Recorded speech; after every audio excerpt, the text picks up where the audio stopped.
Corporate রেন্টের লোনের সুবিধাও আছে, আবার ডিসঅ্যাডভান্টেজও আছে। যেমন ধরুন কর্পোরেট লোন যদি একটা খারাপ হয় আপনার 200 কোটি টাকা ক্লাসিফাইড হয়ে গেল।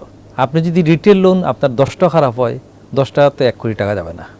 এসএমই লোনের যেমন গ্রাহকরাও উইলফুল ডিফল্টার না, তারাও কিন্তু অতি সহজে ডিফল্ট করতে চায় না, যতক্ষণ পর্যন্ত পারে তারা জমি জমা বিক্রি করে টাকা ফেরত দেয়। আর একটা কর্পোরেট কাস্টমারকে আপনি উকিল নোটিশ কোনো কেস করলেও সে নড়ে না। এই জন্য আমরা চিন্তা করছি যে আমাদের লেন্ডিং এই মিক্সটাকে ইমপ্রুভ করতে হবে।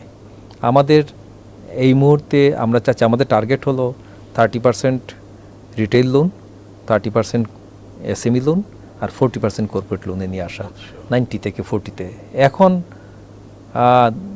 সম্ভবত আমার প্রায় 35% রিটেল এবং এসএমই আর 65% কর্পোরেট আছে, but target to bring down to 40%।